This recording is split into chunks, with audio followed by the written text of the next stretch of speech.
why they send you to me. So that's what the report said from the other doctor, from the guy who did the ultrasound. He goes, well, it's what it's saying now. He said, so you're good to go?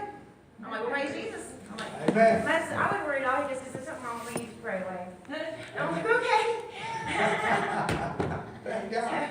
So God said, and a lot of you guys know that I've been working really hard, me and my husband, almost 5 years now, to get everything paid off from his other business and such. And we went to the bank week before last, and we are now approved to buy a mortgage for our farm.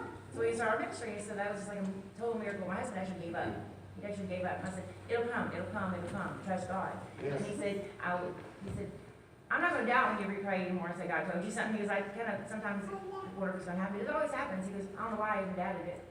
So that's a miracle for us because it's something that God has given me dreams and told me visions about. So it's going to come. It's just God's time. Yes. It is a miracle that everything got paid off and in that short amount of time, and we're good to go. We need down payment money and we can have it. So that God is just good. He's just good all the time. I can't tell you times over and over again that I hit my knees to God. I don't know what to do. Yes. I've been so tied up that all I can say is Jesus fix it. Amen. You know, and He does every time. He's our good, good Father. Yes. And it's the great I am, and He will fix it. No matter what you're going through, if you can't pray, you just keep your soul set. So just say Jesus. Fix it. You know, that may seem like just a simple little prayer, but He will fix it. If you have faith. Amen. You know, or I surrender it all to you, God, because I can't do it. I can't fix it. Like these little babies ask for prayer because we're going to court on Wednesday, and of course, you know, the mama wants them back, and she had them for the weekend, and the doctor had document neglect. That's going to return to the doctor. And so the doctor says, who did this? And I have documents and neglect. You know that she needs help. She's had it for 2 days. And the dad called me panicking. I was up in Indiana, which is another praise report. My uncle was in a coma. He had his head, doing 2 brain surgeries, and I went there and prayed for him when I arrived in Indiana. And I said, I'll be here well. I said, if you don't fix him, I said, then take him home, because he won't, they said he would have brain damage, you have to wear him for the rest of his life, like 99% chance, because he won't want to live like that way. And I prayed for him, and I kind of got a little feared because I was doing the nursing things, you know, trying to get him to respond to me. So then he left a little glimmer of hope, and I said, Lord, I said, just help him and give me a sign. And then as we stood over him, I touched his foot and his foot jerked up. Okay, Lord, that's my sign. You're going to take care of it. And he didn't woke up, he's talking, he knew his wife's name, wonder what I was doing here. And he's like talking, and my dad went to see him yesterday, or day before, and he's like, he knew my dad, he knew my stepmom, he knows everybody. He goes, I went out here. And it's like, that's just a miracle right there in itself. And we know that God did that. So, Yes. just let you know, God can fix it. It may not be the way you want it, but it always comes out right. Amen.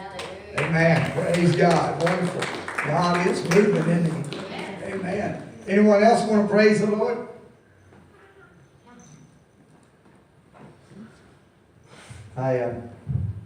Y'all know I preached a couple of times lately about let God arise.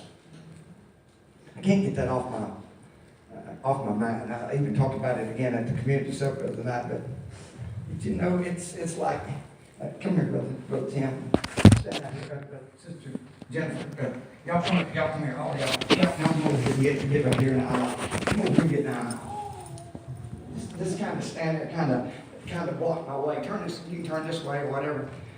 You know, let God arise. Let His enemies be scattered. Sickness, sit down, because God's up. Amen.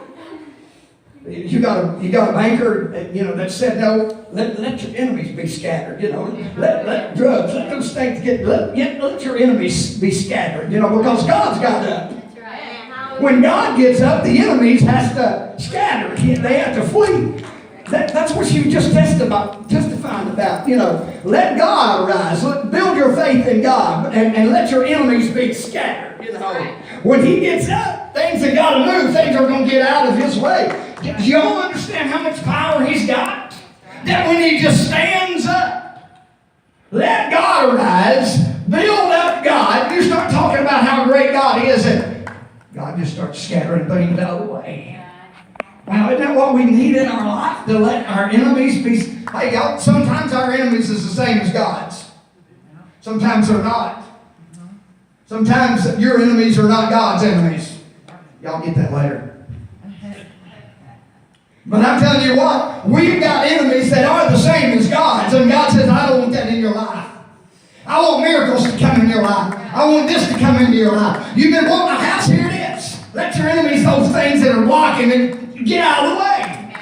Wow. We just need to trust God and believe Him that He's wanting to do great things for us if we would just let God arise. That's the third sermon I preached on that. I had to preach that because I just keep dwelling on this. Let God arise and let His enemies be scattered. Wow. There's so much that tries to stop us and detain us that God don't mean for those things to stop us. We let people, things that they say stop us. No, I'm quitting, I'm stopping. Somebody else want to testify? Grace, I love the Lord, and I love that word, let God arise and let our enemies be scattered. My niece has been trying to call me from Jamestown for 2 or 3 days, and I just didn't take the call. I just didn't. So I told her, and I said, I need to call, and I called. But she spent an hour and a half telling me about the flu, how dangerous it was, how there wasn't any cure. She's a nurse, she's went on. And I said, but I choose to believe God. Amen. I said, I choose Jude to spend the night with us. Ken, I kept him Friday, I think, and I was rocking him when I got up with his feet. And I was sitting there telling him, I remember what the scripture said, and I was sitting there telling him, and I know he didn't understand, probably 3 months old, but I said, there was a time when the death angel passed through, and I said, the Lord instructed them to apply the blood to the doorposts of their home, the Israelites, and I said, the firstborn in all the land died, except those that had the blood applied. Kim, I said, what did I hear you moaning this morning about blood? You went on and on. And I said, I was telling him, and I was trying to get back to sleep, and I was saying to him, I said, hear ye, O Israel, the Lord our God is one God, but I told my niece, I said, but we can't be assured of nothing. We know that life and death is, we don't know what tomorrow holds. Just take me ready with God. But I said, I choose to put my trust in God, that I have committed to Him, He's able to keep, But I love the Lord, and I appreciate Him. Like Sister Jennifer said, there's so many negative words out there, and people mean well. They don't mean to, she didn't mean to try to discourage me. She was trying to help me be cautious, but I love the Lord, and let us think on those things that are good, and whatsoever things that are honest, and a good report. Let us hold on to that, because we are in a great warfare. And we don't need any negativity in our life. We need to, you don't want to hurt the one talking, but then you just search yourself back to something positive. But I love the Lord, and His word is sure, and His word is true. Amen. Praise the Lord. Yes. Thank God. Thank God. Anybody else want to testify? Sister Cindy, you got a song? Good. Somebody testify why she's coming. Don't be waiting on somebody else. It's your turn.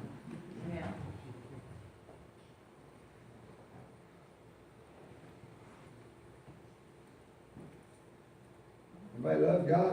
I'm up. I'll do it. Amen. Well, I love the Lord. He has kept me safe and healed and all this flu that had been going around. I was down a couple days last week, and that was it. And I know the church was praying for me, Bob was praying for me. Yes. Got back to work, and it was all good. Amen. But you get messages coming in all the way to the flu and everything. Like, hey, you're all right. Just pray with it. And hey, we're on the right side of the dirt today. Everything else is downhill. Amen. Just let God arise. Amen. Plan everything else. You ain't got no problem if you let God. Somebody preach that. Yeah. That's a man. I'm telling you. You ain't got no problems if you let God arise. That's what I told them Tuesday night at the supper. You ain't got no problems if you let God rise in your life. Wow. That's good preaching. You might preach it again sometime.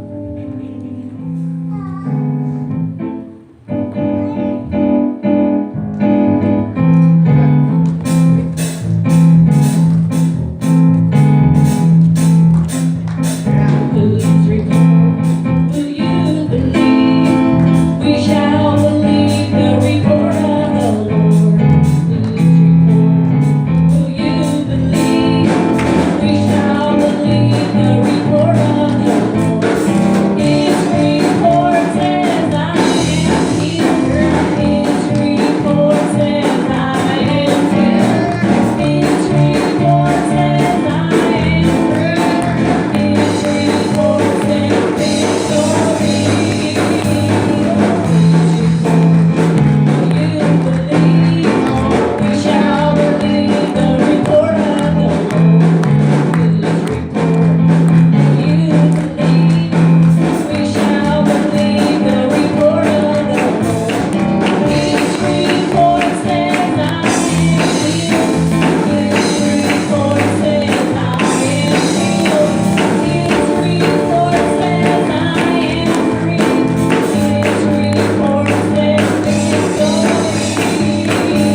quit believing those negative reports and believe the report of the Lord.